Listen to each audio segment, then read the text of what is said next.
ध्रुव चरित्र भाग 17। कृष्णाय वासुदेवाय हरये परमात्मने प्रणतक्लेशनाशाय गोविंदाय नमो नमः।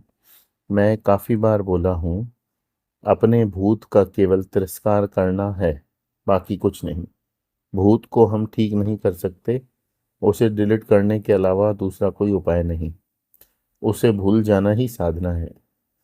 ध्रुव के मन में भूतकाल के दुख की जड़ें इतनी गहरी थी कि भगवान मिलने के बाद भी उनकी याद बनी रही। इसलिए ये बात समझ लो कि अपने संस्कारों को की मलिनता धोने की साधना नहीं की तो भगवान के दर्शन से भी हमारा भला होने वाला नहीं है। दर्शन होना एक बात है, लेकिन फिर उनसे क्या मांगना है, इसकी बुद्धि संस्कारों से प्रभावित होकर भ्रष्ट हो जाती है। लेकिन हम इसका भी दोषारोपण दूसरों पर करते हैं, जैसा यहाँ ध्रुव जी देवताओं पर आरोप लगाते हैं। हमारे शास्त्रों में इसलिए अंतःकरण की शुद्धि का इतना महत्व बताया गया है। इसकी साधना एक ही है, किसी के साथ ऐसा मत करो फंसो कि उसके कारण मन में दुख निर्माण हो सके। सबके साथ रहो, उसमें कोई बात नहीं, लेकिन एक बात पकड़ लो, माता पिता बंधु सखा अपना कोई नहीं। सबके साथ रहो, लेकिन पकड़ के रखो कन्हैया लाल जी, तभी जाकर समत्व की सिद्धि होगी, अन्यथा नहीं। कैसी विडंबना है, हम कितनी बार ये सब सुनते हैं, फिर भी जगत की वस्तुओं और व्यक्तियों को लेकर हमारे मन में विक्षेप होते हैं, क्योंकि हमारा देहात्म भाव नहीं गया। जब तक देहात्म भाव बना हुआ है तब तक कुरुते गंगा सागर गमनम व्रत परिपालनम अथवा दानम ज्ञान विहीन सर्वमतेन भजति न मुक्तिम जन्मशतेन। देखो महाराज, अपना पूरा ध्यान इसी पर रहे। किसी ने कुछ कहा, बुरा किया, मन में खटपट हो गई, तो अब समझ लेना कि देहात्म भाव बना हुआ है। परमात्मा समाहित अर्थात उसको प्रभु की प्राप्ति मानो हो ही गई, जो मान अपमान में प्रशांत है। मैत्रेय जी कहते हैं, हे विदुर जी, जिसका मन भगवान के चरणारविंद में लग गया, वो भक्त जगत में किसी भी वस्तु या व्यक्ति के प्रति आकर्षित नहीं होते, उनकी इच्छा नहीं करते, उनका संग्रह नहीं करते। हमने पहले ही कहा था कि आध्यात्मिक साधना प्रतिक्रिया के रूप में नहीं होनी चाहिए, जैसे ध्रुव जी ने की।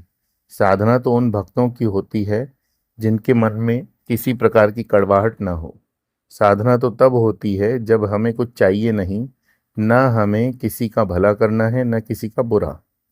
दुनिया में जो कुछ भी अच्छा बुरा चल रहा है वह प्रभु की लीला चल रही है, लेकिन हमें लगता है कि ये हम ये करेंगे, हम वो करेंगे। अपनी गलती और अंतःकरण की यह कमजोरी ध्रुव जी को भगवान के दर्शन के बाद समझ में आई।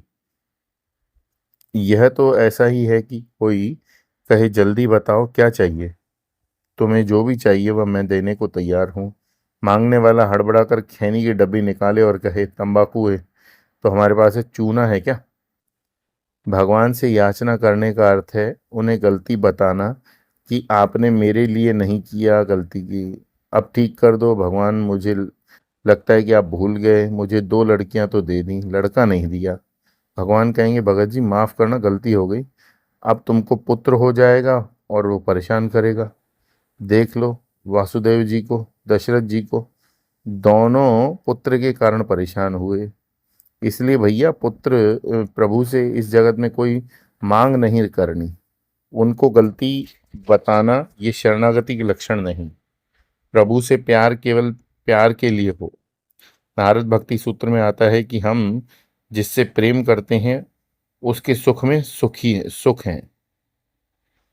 यदि हम साधना भगवान की प्राप्ति के लिए कर रहे हैं तो यह भी अच्छी तरह समझ लेना चाहिए कि भगवत प्राप्ति का अर्थ क्या है। इसका अर्थ ये नहीं कि भगवान सामने आकर खड़े हो जाएं और कहें कि मांगो, और मांगते क्या है। यही तो हुआ ध्रुव जी के साथ, फिर भी रोना बना ही रहा ना, क्या लाभ हुआ। भगवत प्राप्ति का वर्णन तो गीता के 6ठे अध्याय में आता है, जितात्मनः प्रशांतस्य परमात्मा समाहितः शीतोषण सुख दुखेषु तथा मानापमानयोः। इसका अर्थ है, ये जीवन में सुख दुख आदि विभिन्न प्रकार के अच्छे बुरे प्रसंग आने के बाद भी जिसके अंतःकरण की शांति नष्ट नहीं होती, उसे परमात्मा मानो मिल ही गए। परमात्मा की प्राप्ति उसे कहते हैं जब सच्चिदानंद परमात्मा हमारे हृदय में प्रकट होते हैं। तब हमारे हृदय से, हमारी वाणी से, हमारे कर्मों से, हमारे विचारों से केवल आनंद ही प्रकट होता है। वैसा व्यक्ति इस दुनिया में डर डर कर नहीं जीता। मुझे कुछ हो गया तो। एक बार एक लड़का मेरे पास आया और कहा, स्वामी जी मैं पिछले 10 साल से आत्महत्या का विचार कर रहा हूँ, आप मेरी कुछ मदद कीजिए ना। हमने कहा, वो सामने जो बिल्डिंग है उसकी 6वीं मंजिल पर जाकर खिड़की से झुकना, फिर न्यूटन महाराज तुम्हारा काम पूरा कर देंगे। वो बोला, स्वामी जी ये आप क्या कर रहे हैं? मैंने कहा, तुम्हें मदद मांगी थी वही कर रहा हूँ। पिछली बार बिस्तर से कूदे होगे इसलिए नहीं मरे, वहां से कूदोगे तो गारंटी से मरोगे। देखो, जो आदमी 10 वर्ष से यही सोच रहा है कि जिंदा है क्या, परमात्मा की अभिव्यक्ति केवल आनंद के रूप में होती है। भगवान के दर्शन के लिए टाइम बर्बाद मत करना। भगवान दिखते नहीं, उनका प्रकट होता है। भय प्रगट कृपाला दीन दयाला।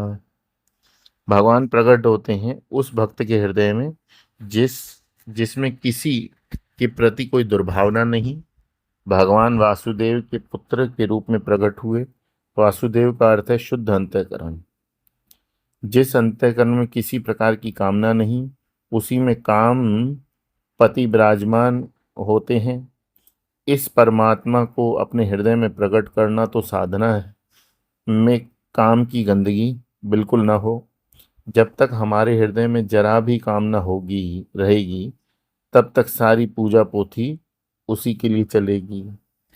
जैसे समझो हमें एक अस्पताल चलाना है, मैं जिस व्यक्ति से मिलूंगा उसके साथ उसी उसी प्रकार की बातें करूंगा। बाबूजी देखिए ऐसा काम है, आपके लिए कुछ सहयोग कीजिए। समझिए कि बाबूजी ने कह दिया कि देखो महाराज, हम किसी को पैसे वैसे नहीं देते, अगली बार बाबूजी से मिलने आएंगे तो मेरा व्यवहार कैसा होगा।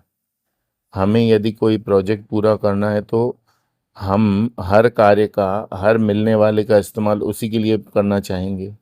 देखो कितनी सीधी सी बात है।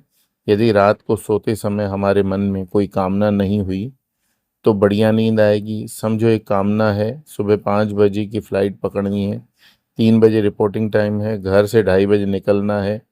हर 15 मिनट में उठकर घड़ी देखते हैं कि छोटा सा संकल्प हमें चैन की नींद नहीं सोने देता। फिर जगत में जो करना है वो करना है, आदि संकल्प ही रहेंगे तो क्या वे प्रभु की प्राप्ति होने देंगे? समझो प्रभु प्राप्त हो भी गए तो हम ध्रुव जी की भांति उनका तिरस्कार ही करेंगे। उनके लिए महत्व भगवान का नहीं था, उनके लिए महत्व स्थान का था जहाँ कोई हटा न सके। इसलिए भगवत गीता में आया, संकल्प प्रभवान कामान त्यक्त्वा सर्वान अशेषतः। जब तक अंतःकरण में एक भी संकल्प के प्रभाव से उत्पन्न काम है तब तक ध्यान नहीं लग सकता। इसलिए हम कहते हैं कि ध्यान के समय कुछ बनो मत।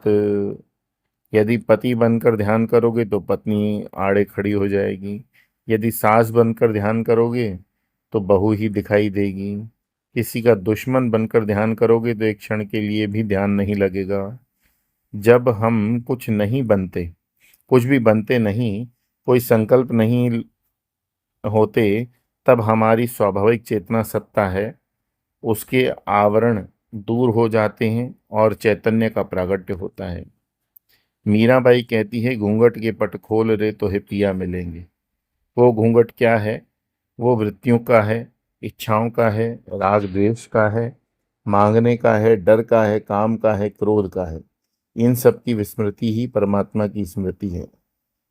जब हम दुनिया का स्मरण करते हैं तो उसे ही कहते हैं परमात्मा की का विस्मरण। दुनिया की विस्मृति ही भगवान की प्राप्ति है।